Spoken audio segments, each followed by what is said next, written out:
fucking hot in here. Hold on to it. I'm just fucking with you. Look at this amazing thing that they made. That's the best cosplay I've ever seen. Hi, everybody. Thank you. I did Arm Day.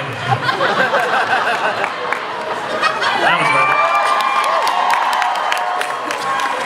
it. Ladies and gentlemen, Tom Cruise as Vox.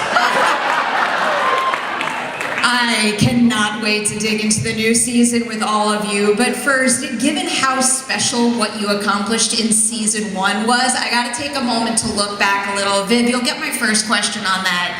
Again, season 2, we're also hyped. The future is very, very bright for your show with the additional renewals on top of season 2. I want to look back on season 1 and how it might impact the future. Can you tell me a specific thing you accomplished making season 1 that still makes you think, like, I can't believe we pulled that off, and now it'll give you confidence going into the future seasons? The entirety of season 1. It was a challenge because, you know, it was my first time running a show. I had been making Hell of a Boss in the meantime, like while we were figuring it out. But, you know, like so I had some experience running a show, but like just working with a different studio and really, and we had this very strict limitation because when it first started, we didn't know exactly what its fate would be. And so, you know, we had 22 minutes exactly, and we had 8 episodes, and I had this story in my head that I was like, okay, we gotta do it, and that's the time, and I didn't want to compromise on the music, I didn't want to compromise on anything, so it was the hardest thing just with that. Like, I was writing the scripts with like so much like, okay, we could cut this, or like we could change this, like whatever. Like I had to like do multiple versions of like it's something in my head to like plan like how we could make it work. And that was a challenge. It was also just a challenge visually. Like, you know, I think anyone's first project is like a lot of teething, you know, you're figuring out what it is. And so it was a challenge. The show is not easy to make. The characters are very, you know, crazy and interesting and very different from each other. And so it was just a huge undertaking. And so when I look back at season 1, I feel a lot of pride in the accomplishment of pulling it off, because I know how many sleepless nights went into it. I know how much blood, sweat, and tears. The 2 directors that were by my side the most were my friends Sam Miller and Sky Henwood, who I owe so much to. And together we really made that season. So it's going to be special forever. We also have matching tattoos. That was our trauma bonding. Can you tell us what the tattoo is of? It's just the key. Okay. Oh, mine's here. They have it in a better place. I'm like jealous of them. Love it, love it. So all of that hard work went to season 1. It paid off big time. Now I'm gonna open a big group question here, because we have to look out into the audience. Like, look what you all started. The Hazbin fandom is truly something next level special. So for each of you, can you tell me the first moment when you realized to your core that you didn't just make a high quality entertaining show, but you made a show that really moved people to the point that it's become a big part of their lives, and they want to be close to all of you as artists? One of the very first Velvet cosplays that I ever saw at a convention was so gorgeous. I think that was the moment that I realized, oh, this is legit. And they told me that it took them 3 months to make it. And that was just so incredible. The time and devotion and artistry that it has, encouraged people to create. It's so special. One thing I will never forget is the first con in Birmingham, Alabama, that Amir and Erica and I did. It was our first one ever. We had like some press event in Atlanta, and then we got in a car and drove to Birmingham. And before the con, we were like looking out over this like small con floor and being like, okay, do you think people will like us? Like I brought a book to read, to pass the time, and that was. He's still reading it. Not necessary. But yeah, we spent the whole day saying hi to people, and then by the end of the day, we got back to the green room, and I shit you not, like, we collapsed on the floor, and we're just like, oh my God, what have we just gotten ourselves into? Yeah. I feel like for me it was at the first convention and doing a panel and being in a room like this full of so many people, and like coming from New York theater, like the amount of people that are in this room currently are probably more than have ever seen me do a play off Broadway. Like for the whole run. And I'm like doing my best work. This is like, I'm like, wow, I'm like so good at acting, and so few people saw it. So like, it's so wild to be about like the reach that television, the reach that animation can have, that it connects to something so deep that it's so special. I don't take it for granted at all. Who's jumping in next? Well, I mean, okay.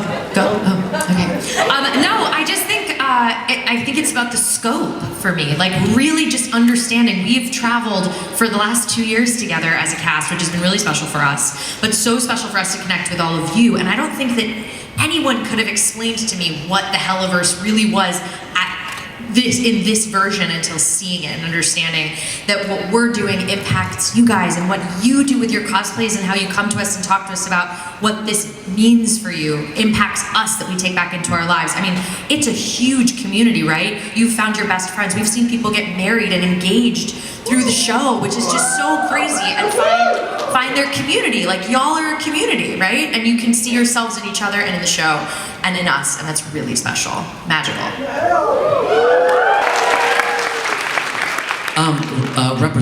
Representation is something that's really always been important to me as an actor of color, and I think that,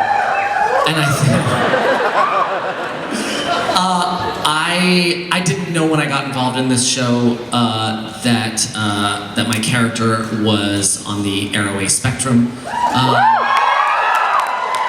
and I didn't know what that meant when I found out, and sort of diving into that. What now?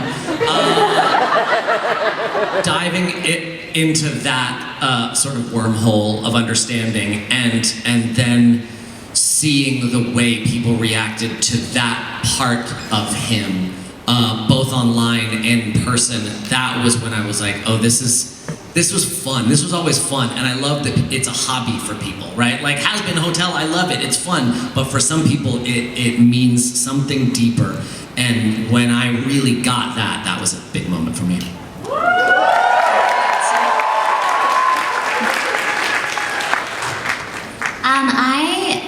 Someone approached me. I did one convention before this whole thing kicked off, and I actually had like a handful of people come up to me and they were like, I'm so excited that you're nifty. And I was like, I didn't even know it was announced. Was it announced? Oh, y'all are just sleuths. Yeah. Everybody knew. Yeah. How did they find out? Sniffed you out They right sniffed away. us out real quick. We were early, and I was like, oh. People were like looking at Viv's My follows. likes. Yeah. They found my follows and my likes, and then you started liking a bunch of Valentino. I know, that was And they were my like, fault. wait, That was my bad. she follows Joelle, and he's liking a lot of Valentino. I know, that was my dumbass. But I swear, I liked one random post of yours, Viv, and the internet was like, Kristina Alabado liked Vivienne's post. You know what? All of you guys, all of you nerds need to start solving murders and stop talking about it. This is insane. Like, it's crazy. There's all this, like, you're all so useful. Look at you. You're sitting here looking at us. Go solve murders. But also, I'm really happy that musical theater's in cartoons now.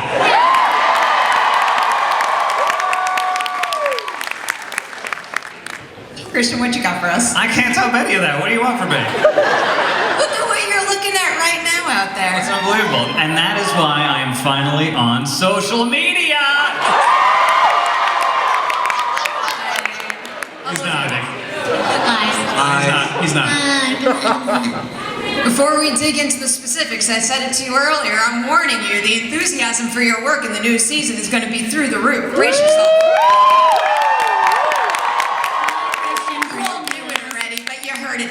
first. All right, Viv, we're gonna start to teeter into season 2 now. So one of my absolute favorite things about a show that continues on and on is, yes, you want it to feel cohesive from season to season, but I also love the fact that each season can have its own unique definition. How would you define season 1, and then how would you define season 2 in comparison? Ooh, that's a fun one. Each season is a part of like a chapter of a book, right? And I already know where the ending is. And so each season I'm like, this is the time this happens, this is the time this happens. And I almost like color code them in my head, which is also what's fun about the poster, because I was like, this is the blue season. And I know what colors the other seasons are. And I'm like, hey, I know. But the exciting thing for me was like, sorry, repeat the question. The colors. You were doing, it's defined by colors. Yeah. Well, I think like just no, I lost it. What was the question? Define season 2 compared to season 1. Yes.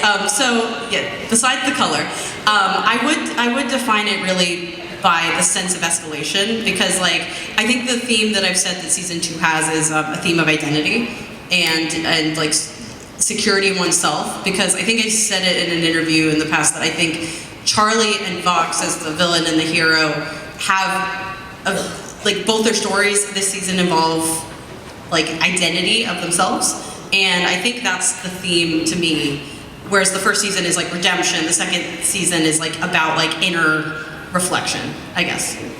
That's how I would say it, right? Rock solid tease there, but plus the colors, which you know I'm not going to forget. So that was a little... Please never let me live that down. I will follow up on that eventually, you know it. So that was a little tease of what's in store for you with season 2, but do you want to get a little taste of it? Feel it for yourselves? It is time to watch our very first clip from season 2. The show is so dumb. It's time for the interrogation to begin. Given that clip, I will start with the V's, specifically with you, Christian. I'm ready, yes. So, Vox had a pretty big presence in season 1. It grows exponentially in season 2. When Viv first told you the season 2 storyline, what was your reaction? How did his growing presence make you feel? Like I had to warm up my voice. I want to answer this question with words, but sometimes emotion gets too much, and so you have to do it in song. I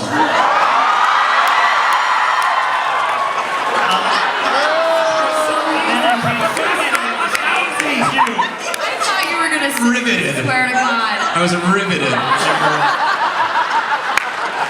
Bring me my hats!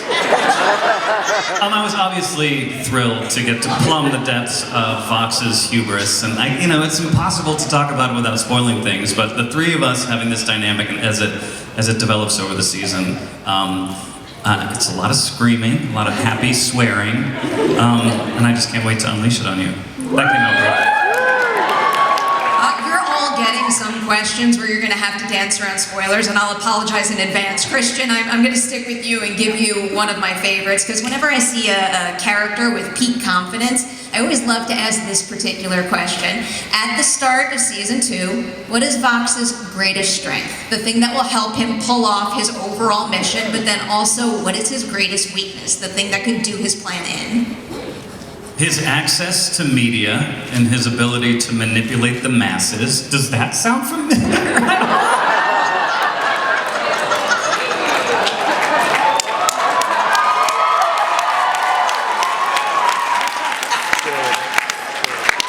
And his biggest weakness is the fact that he's just a hurt little boy. Well done. All right, Joelle, Lilli, my next two V's here. I'm going to give you a big two-part question as well, as it pertains to how Velvet and Val feel about Vox.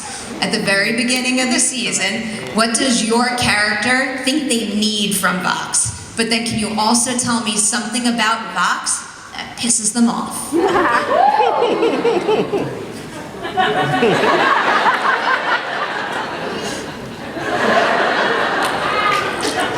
Go ahead. I think Valentino needs from Vox. This feels like a like when you're writing something, they're like, what are the wants and needs of your character? I'm like, okay, what he wants. I don't know what I can say. That's hard. That's hard. It's really hard. He wants power. He wants, and we wield it. We're all wielding it together. And what?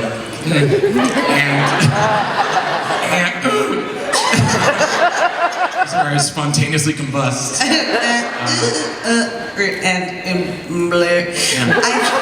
I think Velvet wants boys to stay on track, you know, on track. Focus. We have a common goal. Mission. To accomplish together as a team. So that we can achieve that goal. Years of being fierce. Yeah. That was pretty obvious. Next question. I love you all so much. Viv, it's your turn now to talk about the bees, because I was curious. How long have you known that season 2 would have to be a bees heavy season, and what is it about them that helped you explore the particular themes and ideas you wanted to this time around? Oh gosh, it's a challenging question because the real answer involves revealing something about season 3, which I cannot do. So I will not say the technical real answer, but I'll say I think my want, like season 1, the biggest regret I have, and it's more, again, it's not like I could have done it without more episodes or more time, but I really do wish we'd had more time with Adam as the villain. That was like one of my, and it isn't the last time you've seen him, but like, you know, you'll still have to wait and see in the show. But because you don't know what that means. Flashbacks exist, other things exist. Anyway, Babe, stop talking. Shut up. We're close enough.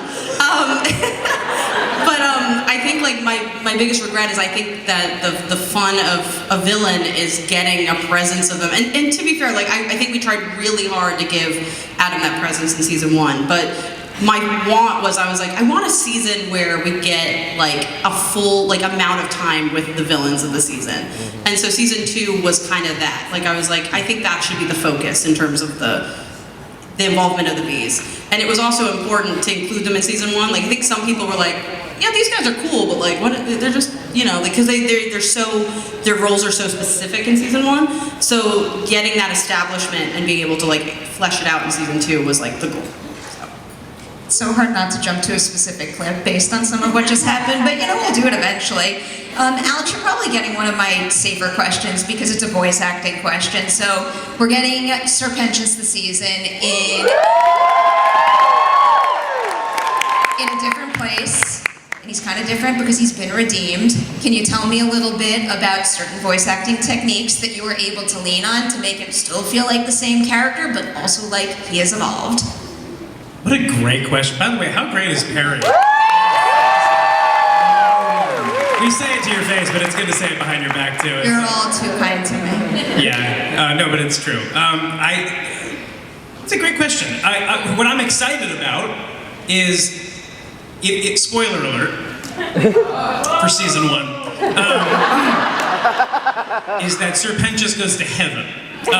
So that you haven't seen it, you've had it a long time. So what I think is great is that he did the thing that once was thought to be impossible, and that's an incredible feat. And then I think the idea of what happens next is what happens when you get to a place where you're the new kid at school. And not all new kids at school are welcome, and not all new kids at school are, you know, treated the same, and also, you know, you've left a family behind, and so it's like there's ultimately loneliness that I think would have to set in. And as far as the voice acting goes, I think without spoiling anything, it's not really a spoiler, really. It's just that it's a stressful season for Sir Pentious in a lot of different ways, and so I lean a lot on the more thinner, more vulnerable sides of his voice in this season. That's all I can say, because I'll just start saying everything. Who wants to hear all the spoilers? Come on. No, they do. Shut so up. I have to go from Serpentious to Cherry Bomb here. Big question about where she's at in the new season, because like, when someone realizes that someone else has sacrificed himself for you, it's got to completely change how you think about the world and how you carry yourself. So how does Cherry Bomb evolve given what Serpentious did for her? Yeah, I think a lot of that will be revealed, right, as we go into the season. But I also think that we know that she, as anybody would, has to think about a lot of things when someone literally sacrifices themselves for you right in front of you and also kisses you and you think it's hot as well. But I think we're going to be able to see her in the hotel a little bit more, see how she's feeling about what's happening, and also like maybe Serpentious is on her mind a little more than she realized, whatever that means. We'll have to see. But again, how could he not be? He like made this grandiose gesture, but I think it's going to be cool to watch her sort of grapple with facing her feelings a little bit. We see her in season 1. She's super deflective, she's a party girl, all that stuff, which is not going away, of course. But then what happens when you look past that and when something really impacts you? And I think we get to see some new colors for her, which is really exciting for me as a voice actor, and I'm very excited for all of you to see. Amir. Yeah. Amir, get ready. Yes, hi. Get ready.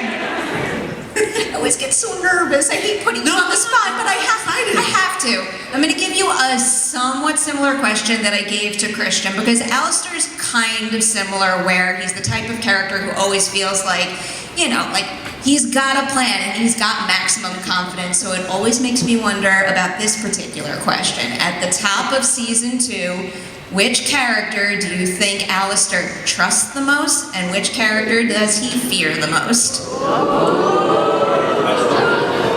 I love this crowd as well as all of you. I don't think it's a big surprise to say. I think he trusts Charlie the most. I think she's proven her intentions to be sort of unimpeachable. And so what's interesting is that when Alistair, when you can really trust someone, that allows you to make decisions that you might not make if you didn't trust someone. I'll just say that. And who does he fear the most? You know, I think it's a good thing for him that Adam's gone, because I don't know that he feared anyone up until that point. You could see the bravado and hubris that he came at Adam with belied utter confidence, and then him having that gaping chest wound, right,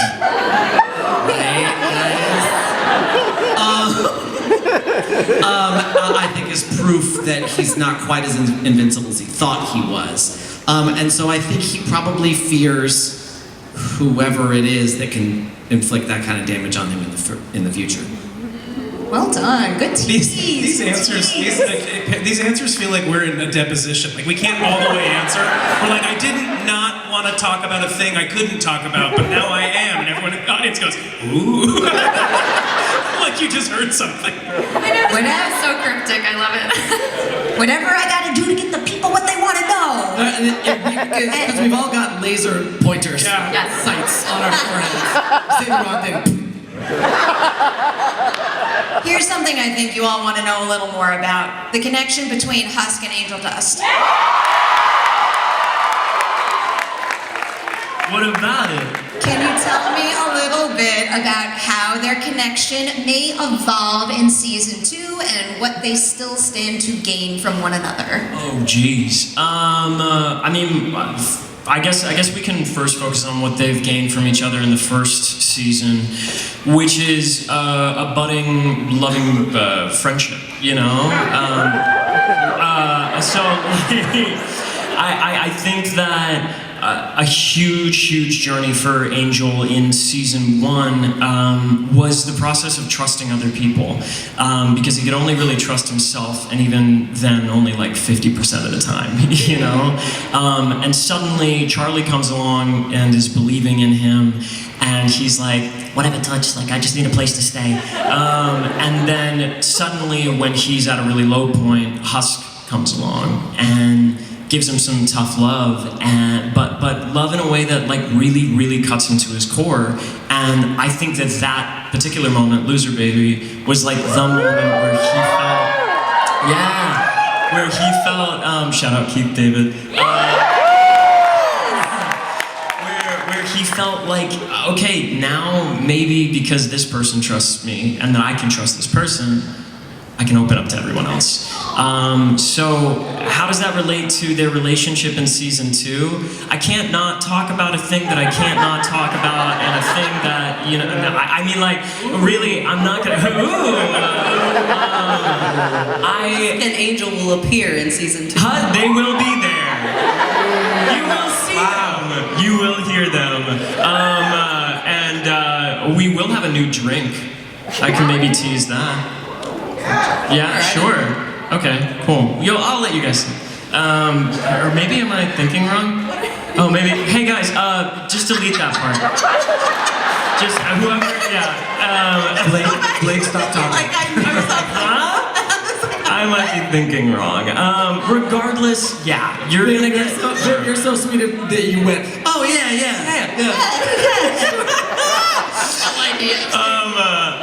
I'm really excited for it. You're gonna be very pleased. Cheers. Okay. Kimiko, you're next up on the list here. Oh boy. I know I'm allowed to talk about this because I've been talking about it for months now. Nifty gets a song this season. That's some next level enthusiasm. We don't want to spoil what the song is, but can you maybe tell us a little bit about finding out the character would get a solo song, and maybe some challenges you encountered singing it, because I will just tease that it's not easy. Yeah. Of course I was thrilled because, you know, I'm amongst like awesome people who get to, you know, express their talents, and it was really just nice to be, I don't know, I love singing, you know. I'm so bashful right now. It was nice. But when I received the song, normally, I'm not gonna lie, when I receive songs for like voiceover sessions, I usually, like, it takes me 10 minutes, maybe less than that, to like learn it. This one, I listened to it and I was like, oh fuck. I had to like every single day allot like 20-30 minutes to like practice it for like 5 days leading up to it, because it's so wordy. It's 200 beats per minute. Like, you cannot breathe. It's insane. It's psychotic. I don't want to. Do I? Stop talking. Kimiko, shut up. It's my favorite part. Just shut up. We were all looking at her like, what is he doing? What is he doing? Come down. Yeah, it's like, don't do it any further. It's a fun one though. Yeah, it was a challenge. That one was a challenge to the songwriters and to you, and you guys all pulled it off. It was amazing. It's lightning speed.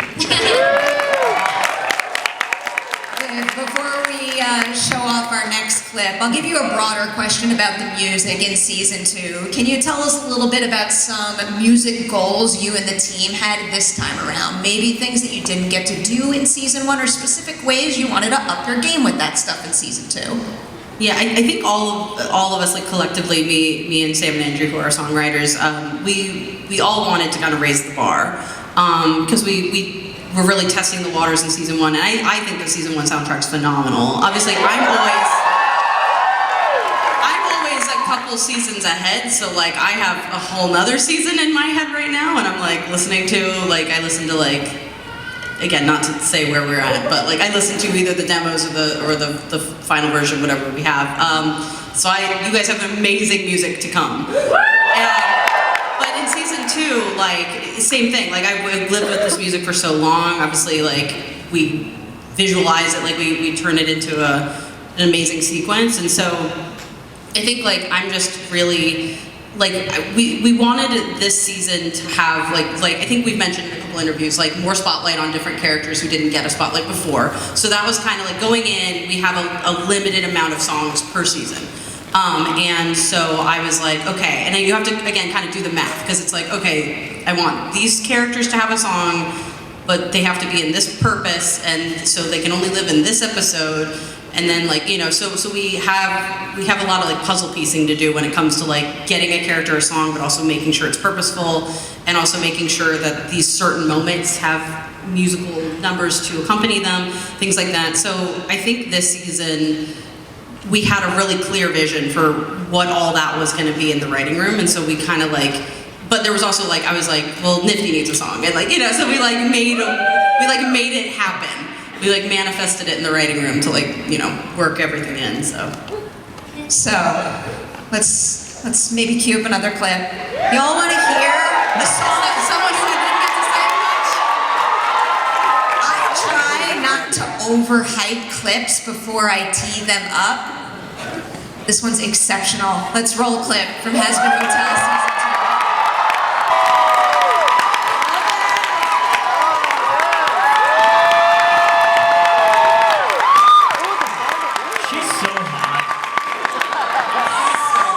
Jessica fucking Bosk. Come on. See, I didn't overhype it. It's so good. We're gonna talk a little bit about that song, Gravity, in a quick second. But first, Viv, I've been told to ask you about some New York Comic Con exclusives that people can get their hands on here. I was handed this. This is a. I apologize, there's so many exclusives that I don't know which. Is this the New York Comic Con? So this one is Atlantic Records, has released an Amazon exclusive. It's a Vox lenticular vinyl variant. Yeah, I love that. This one's really cool. I just didn't know which variant it was. Don't show the back. Don't show the back. Are you in? I was explicitly told.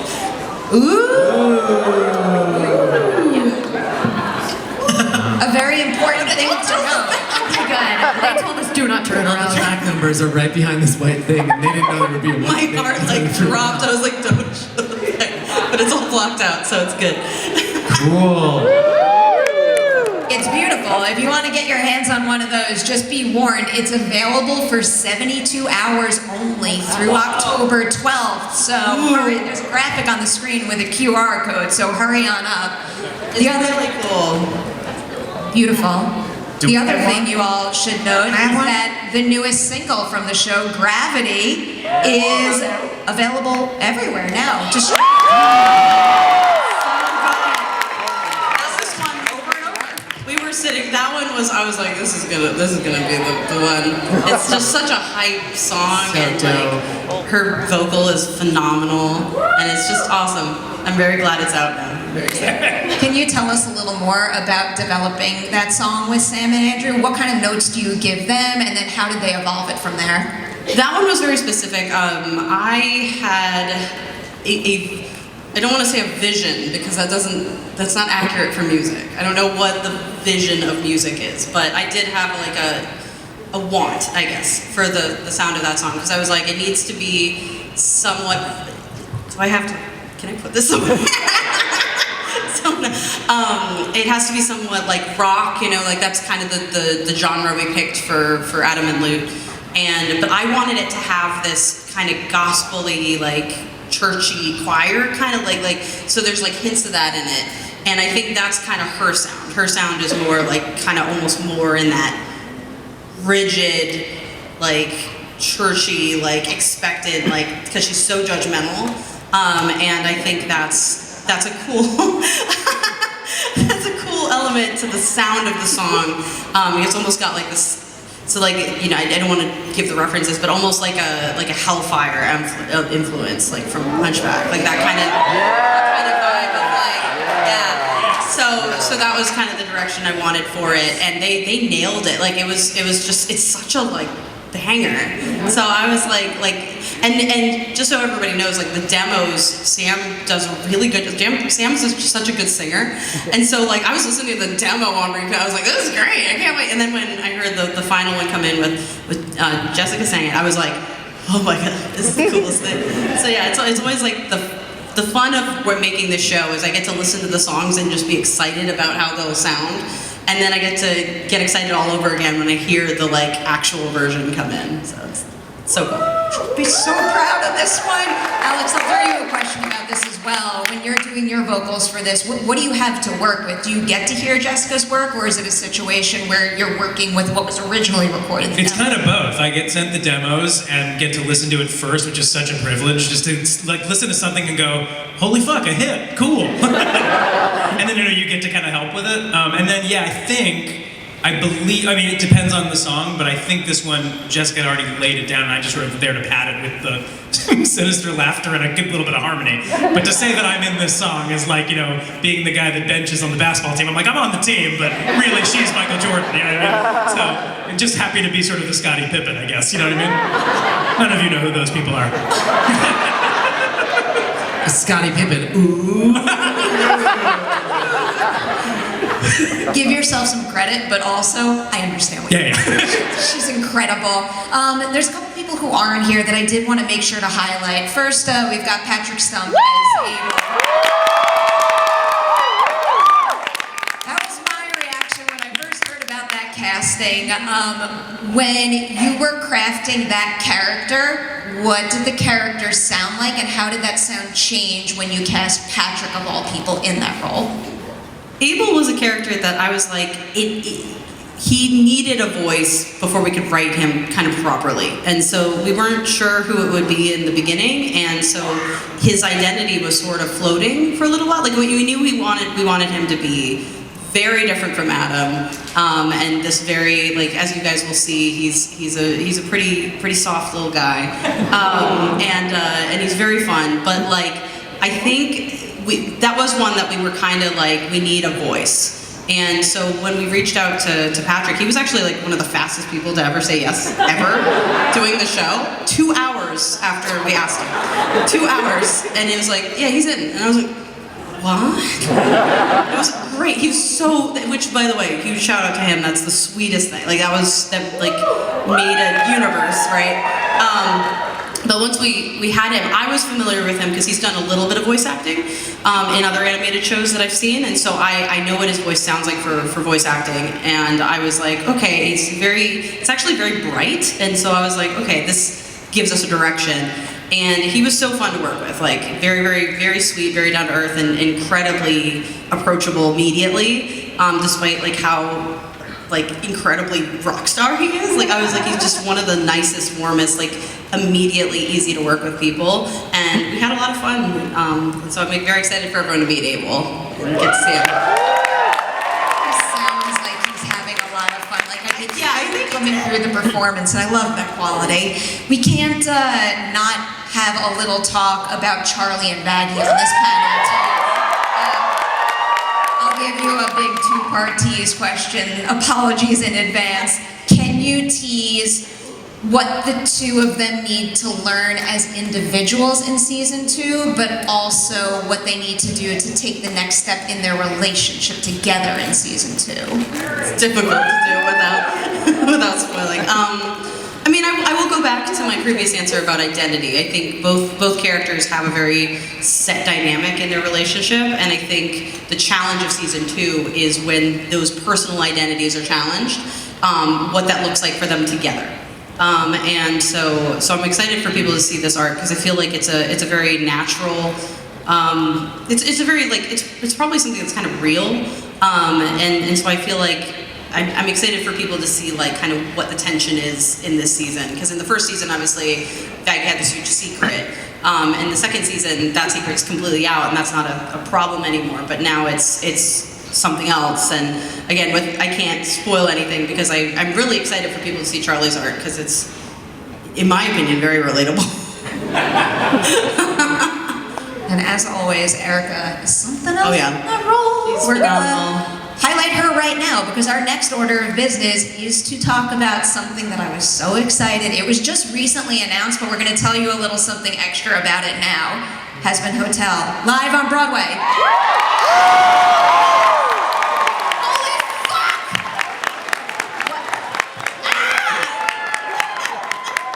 So just in case anybody out there does not know, this is happening at the Majestic Theater on October 20th. It is hosted by Erica Henningsen, and it's going to feature performances from the talented cast of the show and include hits from season 1 and 2. Before we reveal those additional things, first, Viv, can you kind of walk us through how this came to be? I know people, including myself, have been wanting it, so how did you actually pave the way from want to making it happen? I didn't do that. I would love live performances for a long time just because I know you guys are phenomenal and I know that's something everyone would want to see, including myself. So I was like, that would be great. Like, we should do that sometime, you know? And then we've done, you know, like, moments, like, there's been, like, little, like I remember in season 1's premiere, which wasn't even the songs from it, you and Erica sang songs from season 1 in this piano bar, and it was the coolest thing. I was like, that's so special. Keith got up and sang. He sang Friends on the Other Side. I remember he wanted to sing something from season 2, but it hadn't been out yet, Right. so he couldn't do it, but or season 1, but that was the coolest thing. It was, we got a private concert with Keith singing. It was great. But he's so great. I think, like, for me, like, yeah, like, I've always been like, this should happen, and it's kind of inevitable, but I didn't think it would ever happen on Broadway, or at least not anytime soon. And I didn't think that it would be we came together so fast, it doesn't feel real. Like, I was told, like, yeah, we kind of want to do this, and I was like, okay, that sounds really cool. But I kind of don't believe things until they, like, happen. And so it's happening, and that's crazy. I can't take credit for it, but I am very, very, very, very, like, I don't think it's gonna feel real until it happens. And even after that, it probably won't, for me. Because I'm just, you know, at the end of the day, I'm an art kid, but I was also a theater kid adjacent. And I've always adored Broadway. Every time I come to the city, I see everything I can, because I don't know if I'll ever get the chance to see it again. And I'm so inspired by this world. So the fact that my show will be on a marquee in a Broadway theater actually fucks me up emotionally. So well deserved. And it's going to be big. Everyone's going to want to pay attention to the answer to this next question. Who is going to be a part of this?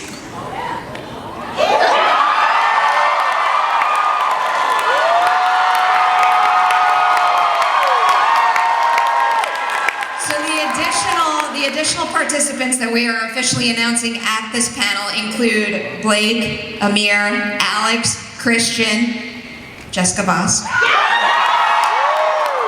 Jeremy Jordan.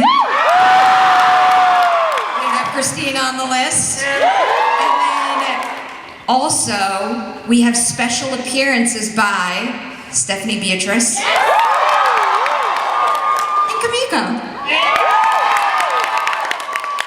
Just like absolutely incredible. I will throw a question about this to the entire panel now. Feels a little unfair because there's so many options to choose from, but we can cover a whole bunch right now. For each of you, which song are you most excited to hear live? Well, we can't say anything, can we? Real quick, are we allowed to mention what songs are being performed? I don't know the song. I don't know if we're allowed to do that. So Did not even think about that. That's very fair. Country Roads, but I will say, you know, when we go in to record, we don't have to memorize our songs, and there are some songs that go real fast. You kind of do it measure by measure, but then you get told that you're going to do it live on Broadway, and it comes together really fast. And so suddenly you're memorizing songs and being told that there's going to be a teleprompter, but they don't know the songs. So I'm imagining myself being alive on the Majestic stage going like this. when we did the premiere, I think we didn't know that we were going to sing for that until a couple days before, and I had never memorized Poison. I honestly haven't been that stressed. I was drunk when I literally was like, I don't know how I'm going to do this. Sounded great. Thank you. I was having a ball. So this, in case anyone didn't catch this, it's going to be live on Broadway, but it is going to be captured by Amazon. So if you can't see it, or if you're in some far, You guys will get to see it. there will be an opportunity. I don't know when to watch it. I assume after season 2 comes out. I think That makes sense. Yeah. I don't know actually. But I realized something terrifying yesterday, which is that everyone here has been on Broadway other than me, which means thank you. Which means that millions of people are going to see my Broadway debut.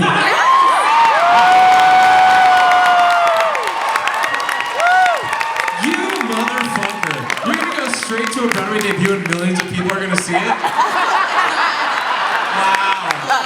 Wow. Boo-hoo, Amir. Wow, terrible. Horrible. Wow. Fucking 20 years to get on Broadway. I know. Wow.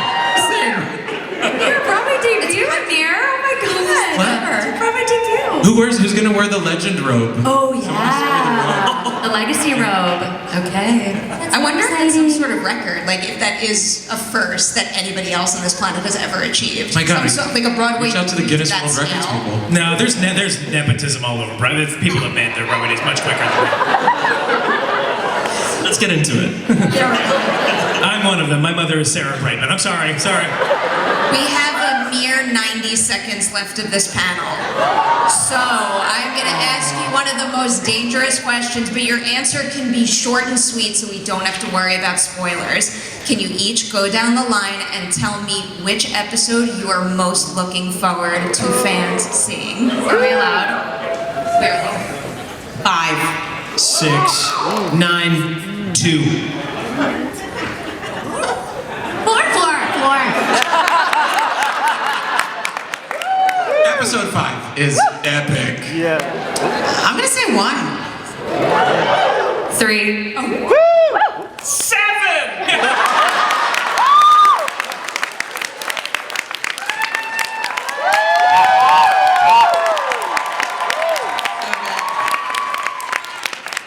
As you can tell, there's something really good in each episode. Except for 2, apparently. Excuse me. Well, actually, I was given permission to say something about episodes 1 and 2. Say it. Which is that, so episode 1 is a reintroduction to everything. You guys heard Hazbin Guarantee, so I feel like there's a gist of what episode 1 is. But episode 2 actually happens at the same time as episode 1, but it's entirely in heaven. I was allowed to say that. Very nice. Such a good tease. And before this gets drowned out by applause, I'll let you know both of those episodes premiere on Prime Video on October 29th, with 2 new episodes rolling out weekly through November